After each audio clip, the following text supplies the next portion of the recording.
Cara educador, no final de 2023 nós tomamos mais um banho de água fria que nós já estamos acostumados a tomar a cada 3 anos, diga-se de passagem, com a divulgação dos resultados do PISA. Nessa ocasião, entre os 81 países participantes dessa avaliação, nós amargamos o 65º lugar em matemática, o 52º lugar em leitura e o 62º lugar em ciências. O PISA de 2025 tem aplicação prevista para o primeiro semestre desse ano e, portanto, ele já foi ou está sendo aplicado em todo o mundo, dependendo do momento em que você estiver vendo esse vídeo. Porém, os resultados dessa avaliação devem ser publicados apenas no segundo semestre de 2026, mas junto com eles nós teremos uma oportunidade de entender a quantas anda a qualidade da nossa educação comparativamente a outros países ao redor do mundo. O PISA é uma sigla para Programa Internacional de Avaliação de Estudantes e hoje é o principal assessment da educação básica em todo o mundo. Ele é realizado pela OCDE, a Organização para a Cooperação e Desenvolvimento Econômico, e avalia as habilidades de estudantes de 15 anos em dezenas de países por todo o mundo. Para muitos gestores, coordenadores e professores no Brasil, o PISA ainda é uma avaliação distante, uma vez que ele é aplicado de forma amostral, o que significa que apenas uma pequena parcela dos nossos estudantes tem a oportunidade de realizar essa prova. Para você ter ideia de alguns números, na edição de 2022 participaram 690 mil estudantes de todo o mundo. No Brasil, a nossa amostra foi composta por 10.798 estudantes de 599 escolas diferentes. É importante dizer que entre essas escolas representadas, nós tivemos institutos federais, escolas estaduais, escolas municipais e também escolas privadas. Então, apesar de o número de estudantes ser relativamente pequeno, nós dizemos que essa amostra já apresenta significância estatística e os resultados, quando publicados, representam todo o país e atingem de forma direta a essência do nosso trabalho enquanto educadores, que é o que os nossos jovens são capazes de fazer com aquilo que eles aprendem nas nossas escolas.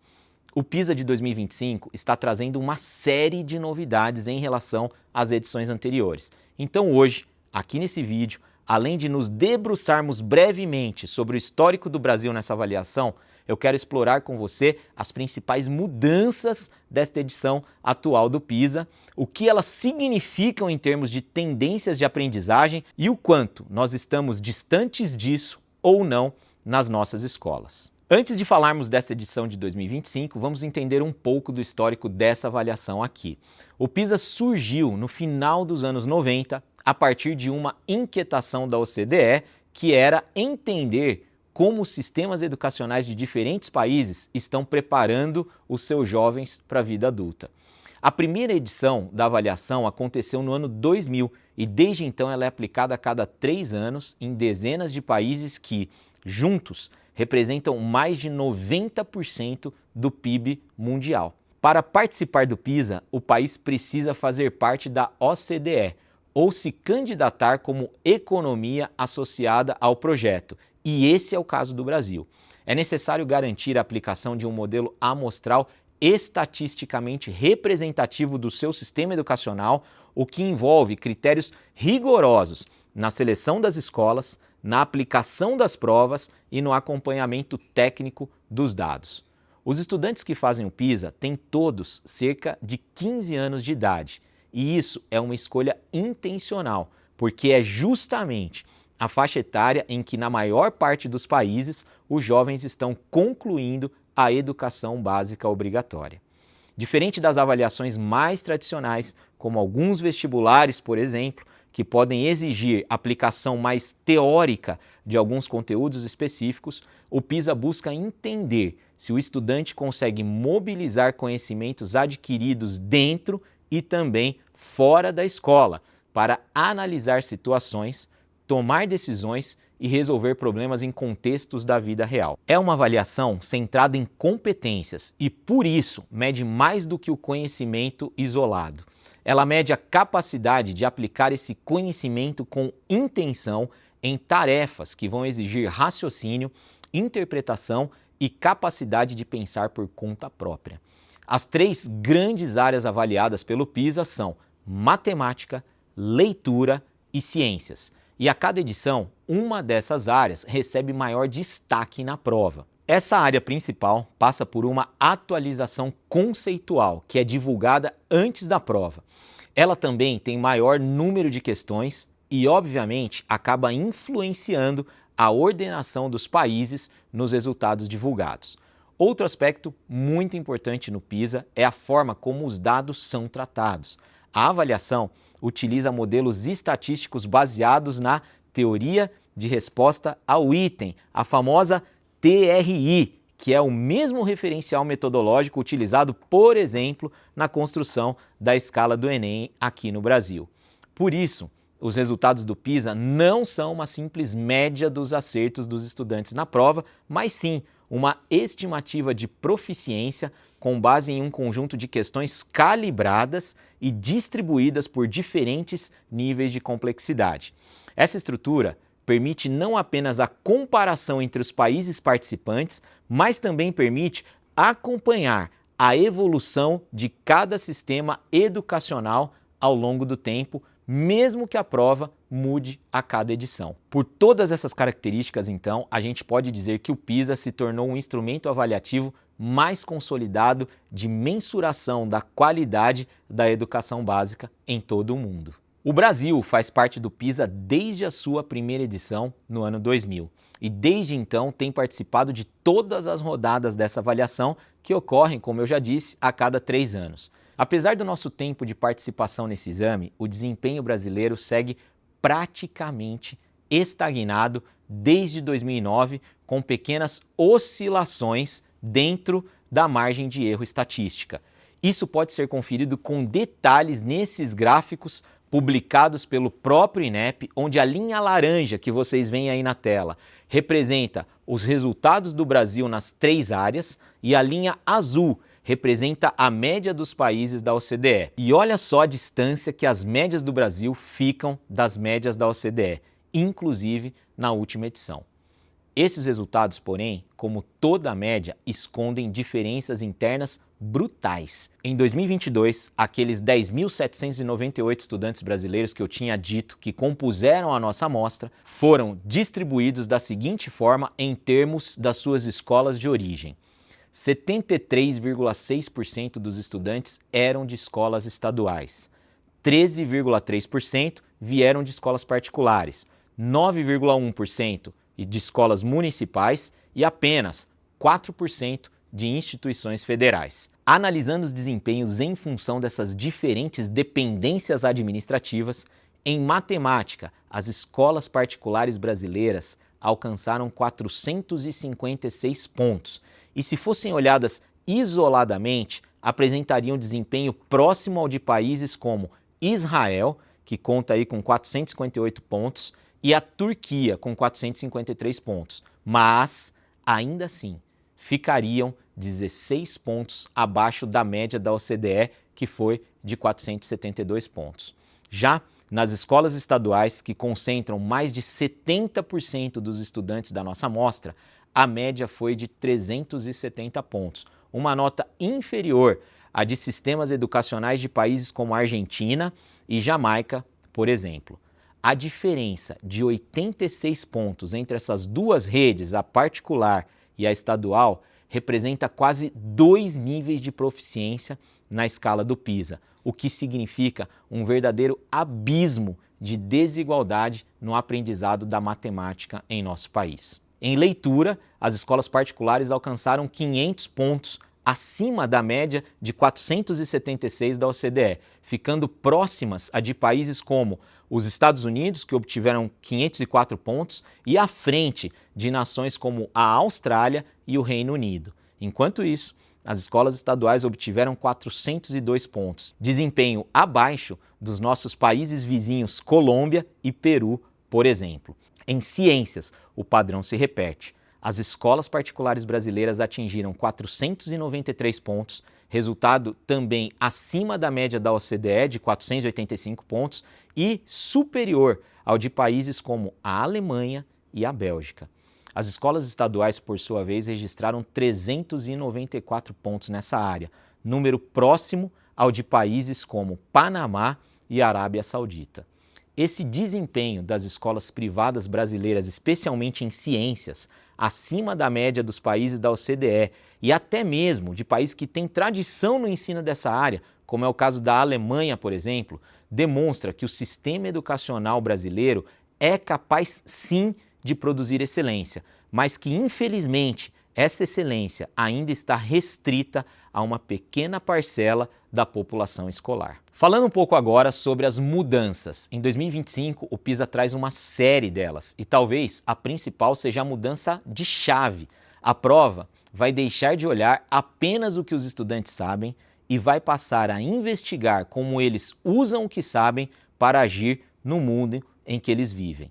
A começar pelo formato da prova, que será 100% digital. Isso mesmo, em 2025, todos os itens serão ou já foram aplicados por computador, abrindo espaço para simulações, animações e interações mais ricas. Segundo os organizadores e a própria OCDE, esse formato permite avaliar melhor as competências que estão se tornando cada vez mais essenciais para o século XXI. Outra mudança fundamental é que a área de ciências assume o protagonismo nessa edição. Ela passa a ser o eixo central dessa avaliação, o que significa que teremos mais itens voltados a essa área e, mais importante, uma atualização profunda do que se entende por competência científica. Competência científica aqui não significa apenas saber o conteúdo que é ensinado sobre ciências na escola. Significa saber usar o conhecimento científico para compreender fenômenos, avaliar informações com base em evidências e tomar decisões fundamentadas no cotidiano. O novo referencial da área define 3 grandes competências científicas que guiarão a construção da prova. Não se preocupe, porque nós vamos deixar aqui na descrição desse vídeo o link para você acessar esse referencial e baixar os documentos que descrevem detalhadamente essas competências. A primeira competência científica que esse referencial aborda é a capacidade de explicar fenômenos cientificamente. Trata-se da habilidade de utilizar conceitos, leis e teorias para compreender o mundo natural e também o mundo tecnológico, reconhecendo quais princípios científicos se aplicam a um determinado fenômeno e usando esse repertório para prever comportamentos, estabelecer relações de causa e efeito e construir explicações coerentes. A segunda competência que será avaliada é a de projetar e avaliar investigações científicas e interpretar os dados. Aqui, o foco é a ciência como processo investigativo. O estudante precisa compreender como se constrói uma pesquisa, da formulação de uma hipótese à análise de dados, passando pela escolha de variáveis, controle experimental e avaliação da qualidade dos resultados. Essa competência também envolve ler e interpretar tabelas, gráficos, visualizações de dados e identificar padrões, tendências ou inconsistências apresentadas nessas informações. A terceira competência científica é a de pesquisar, avaliar e usar informações científicas para agir. Ela vai tentar conectar a ciência com a cidadania. Os estudantes, então, devem ser capazes de buscar e selecionar informações confiáveis, julgar evidências de diferentes fontes, formular argumentos com base científica e tomar decisões informadas sobre situações reais. Trata-se de preparar os jovens para atuar em um mundo saturado de dados, opiniões e também desinformação. Essas competências estão diretamente conectadas a temas contemporâneos como mudanças climáticas, a perda da biodiversidade e os desafios do antropoceno. O conceito de agência no antropoceno passa a ser um eixo importantíssimo nessa prova. A ideia de que os seres humanos são hoje os principais agentes de transformação e de mudança na Terra, e que formar cidadãos cientificamente letrados é essencial para lidar com os dilemas do presente e do futuro. O PISA 2025 também incorpora tarefas que exigem o uso de ferramentas computacionais como parte do processo de investigação científica. Os estudantes precisarão interagir com simulações, manipular variáveis digitais, testar hipóteses, comparar modelos e tomar decisões baseadas em dados complexos. Aliás, eu estou pensando em fazer um vídeo aqui só para a gente explorar junto, na tela, essas questões do PISA digital com essas novas ferramentas, uma vez que foram disponibilizados alguns modelos dessas questões na internet. Então, comenta aí embaixo, quero conhecer o PISA digital para eu entender se esse tipo de vídeo faz sentido produzirmos aqui. Além dessas questões das ferramentas computacionais, há uma atenção especial para o que eles chamam de aprendizagem autorregulada, entendida aí como a capacidade de planejar, monitorar e ajustar o próprio processo de aprendizagem ao longo de um tempo, um aspecto considerado fundamental para que o estudante se torne protagonista da sua trajetória formativa. Isso significa que durante a prova do PISA, o estudante não vai apenas resolver questões, mas ele também será convidado a aprender novos conceitos a partir de novas informações e conteúdos, inclusive interativos, que serão apresentados a ele durante o exame. Diante de todas essas mudanças que eu citei, entender o novo referencial do PISA 2025 não é somente uma curiosidade técnica, mas eu diria que é uma oportunidade pedagógica estratégica. Para nós, educadores brasileiros, mergulhar nesse documento significa olhar com atenção para as tendências que estão mudando a educação no mundo inteiro. A matriz, proposta pela OCDE, como a gente sempre diz aqui nos nossos vídeos, não é um modelo pronto para ser replicado, mas ela nos mostra para onde caminham os países que estão buscando formar cidadãos críticos, responsáveis e preparados para os dilemas do século XXI. Ao estudar esse referencial, ganhamos repertório para repensar as nossas práticas, atualizar os nossos currículos e fortalecer uma educação que não se limita a conteúdos, mas que prepara para a vida, para o trabalho e para o desenvolvimento de habilidades que serão exigidas dos nossos alunos no futuro, como é o caso da autorregulação que falamos aqui.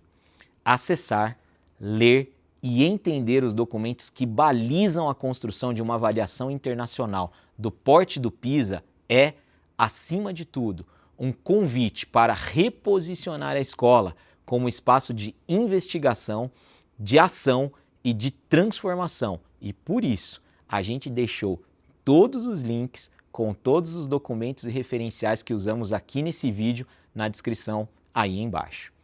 Se esse conteúdo contribuiu de alguma forma para você, educador brasileiro, então curta, comente, compartilhe e se inscreva no nosso canal para que a gente possa continuar trazendo conteúdos profundos e de qualidade como esses aqui no Radar do Educador.